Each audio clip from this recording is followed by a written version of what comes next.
হজের কাফেলা হাজী সাহেবরা যাচ্ছেন।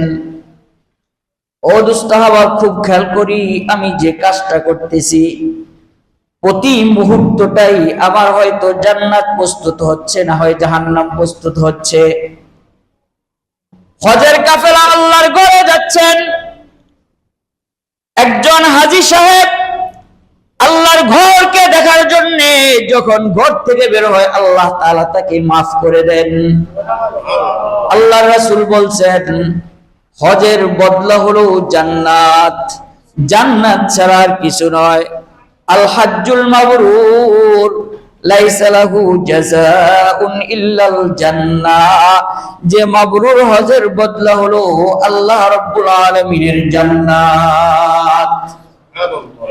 তাবেদের কাফেলা যাচ্ছে আল্লাহর ঘর জিয়ারতের জন্য, হজের মৌসুমে হজে যাচ্ছেন।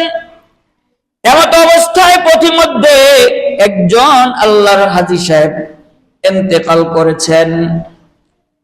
ও তো মুরু এলাকা, অনেক রাস্তা হেঁটে হেঁটে যেতে হয়, লাশ নিয়ে যাওয়া তাদের পক্ষে সম্ভব নয়। তাই লাশটাকে কবরস্থ করার জন্য কবর খনন করলেন। একটা কবর খনন করার পরে কবরে যখন লাশ রাখবে, দেখে অজদাহা এক বিরাট এক আকারের সাপ সেই কবরের মধ্যে এসে শুয়ে আছে।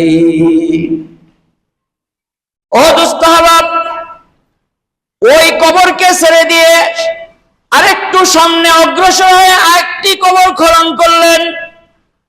আরেকটি কবর খনন করার পরে যখন কবর খনন শেষ, ওই লাশটা যখন রাখবে, দেখে যে সেখানে এক বড় অজগর সাপ। আরেকটি কবর খনন করলেন, দেখেন আরেকটি সাপ। আরেকটি কবর খনন করলো, দেখে যে আরেকটি সাপ। হযরত আব্দুল্লাহ ইবনে মাসউদ রাদিয়াল্লাহু তাআলা আনহু তখন জীবিত আছেন। তার কাছে জিজ্ঞাসা করা হলো যে এই অবস্থা যখন হাজী সাহেবকে কবরে রাখবো, তখন দেখি এই সাপ। বলেন যে ওই সাপের মধ্যেই তাকে রেখে দাও, কারণ পৃথিবীর যে প্রান্তেই হোক, যেখানেই হোক, তুমি কবর খনন করবা, সেখানে সাপই পারবা। এটা মূলত সাপ নয়, এটা তো হলো তার নিজের আমল। নাউজুবিল্লাহ বলেন। তাই দোস্ত হাবাব, আমি যে কাজকর্ম করতেছি, প্রতিনিয়ত যে কাজ করতেছি, হয়তো আমি জান্নাত প্রস্তুত করতেছি, না হয় জাহান্নাম প্রস্তুত করতেছি। এই জান্নাত প্রস্তুত হবে যদি আমি আল্লাহ তাআলার হুকুম মেনে চলতে পারি, আর আমি জাহান্নামের জন্য উপযোগ্য হব যদি আমি আল্লাহর হুকুমের উপর জীবন যাপন না করতে পারি।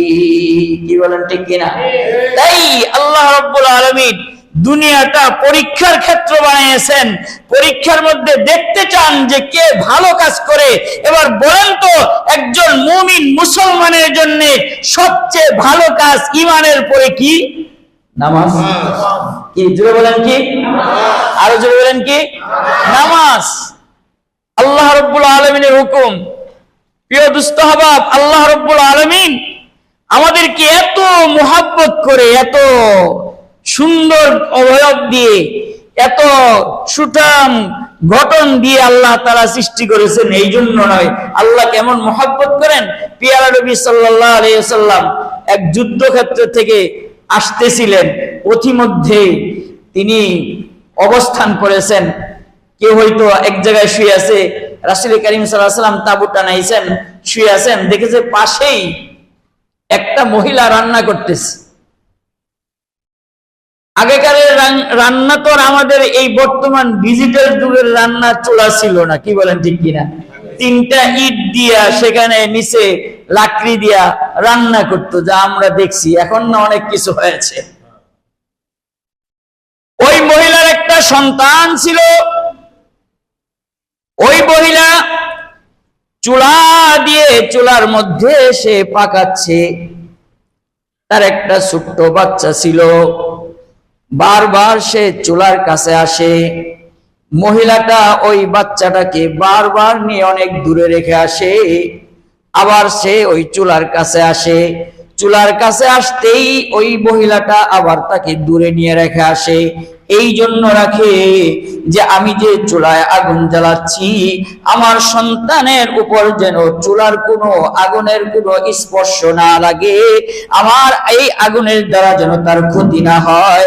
রাসূল করিম সাল্লাল্লাহু আলাইহি সাল্লাম বারবার দেখতেছিলেন আর সাহাবাদের কি বলতেছিলেন, দেখো একটা সন্তানের উপর মায়ের কত মায়া, কত মুহাব্বত। তোমরা জেনে রাখো এই মা তার সন্তানকে যত মুহাব্বত না করে, আল্লাহ রাব্বুল আলামিন তার বান্দাকে তার চেয়ে আরো বেশি মুহাব্বত করে।